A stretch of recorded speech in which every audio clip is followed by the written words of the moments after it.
ஆண்டவருடைய நாமம் மகிமைப்படுவதாக. அன்பானவர்களே, இன்றைய வார்த்தைக்கு உங்கள் அன்புடன் வரவேற்கிறேன்.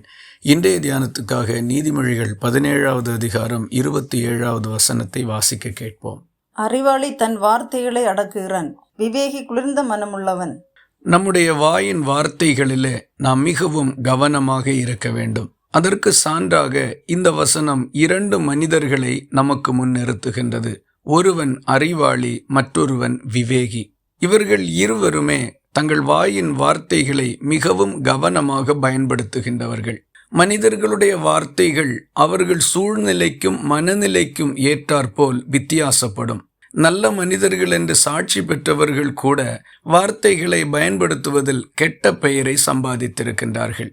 ஒரு மனிதனுடைய மனநிலை கோபம் நிறைந்ததாயிருக்கும் போது அவர்களுடைய வார்த்தைகளும் அந்த கோபத்தை தாங்கி வெளிப்பட்டு வரும். சில நேரங்களிலே தவறு செய்யாதவர்கள் மேலும் அந்த கோபமும் எரிச்சலும் வெளிப்படுகின்றது. அலுவலகத்தின் கோபம் வீட்டில் இருக்கக்கூடியவர்கள் மேலும் வெளிப்படுகின்றது. சில நேரங்களில் வீட்டில் ஏற்படுகின்ற கோபம் அலுவலகத்திலோ நிறுவனங்களிலோ மற்றும் பணிபுரிகின்ற இடங்களிலோ வெளிப்பட்டு வருகின்றது. ஒரு மனுஷனுக்கு ஏமாற்றங்களோ பாதிப்புகளோ உள்ளத்தில் ஏற்படும் பொழுது மிகுந்த துக்கமும் துயரமும் உண்டாகின்றது. அவர்கள் எந்த இடத்தில் சென்றாலும் பேசினாலும் நம்பிக்கையற்ற வெறுப்புகள் நிறைந்த வார்த்தைகள் அவர்களிடத்திலிருந்து வெளிப்படும். இதே நேரம் சில பேர் உற்சாகமான ஒரு மனநிலையோடு இருக்கும்போது பிறரிடத்தில் பேசுவதும் சொல்லிக் கொள்ளுவதிலும் எல்லாம் அவர்களையும் அறியாமல் யாரையோ பாதிக்கின்ற வார்த்தைகள் வெளிப்பட்டு வரும். ஆகவேதான் நம்முடைய வார்த்தைகளில் எல்லா நேரங்களிலும் நாம் மிகவும்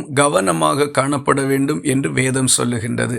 ஒரு பழமொழியை சொல்லுவார்கள், எரிந்த கல்லையும் உதிர்த்த வார்த்தையையும் திரும்ப பெற இயலாது என்று. அது எவ்வளவு சரியான வார்த்தைகளாய் இருக்கின்றது. ஒரு கல்லை நாம் எறிந்து விட்டோமானால் அது யார் மேலோ படப்போகிறது என்று அறிந்து அதை திரும்ப பெற்றுக்கொள்ளும்படி நம்மால் நிச்சயமாக முடியாது. அது இலக்கை சென்றடையத்தான் செய்யும். அதுபோலதான் நம்முடைய வாயின் வார்த்தைகளும் வெளியே வந்துவிட்டால் திரும்ப அதை நம்மால் எடுக்கிறதற்கு இயலாது. ஆகவே இதிலே மிகவும் கவனத்தோடு நாம் நடந்து கொள்ள வேண்டும்.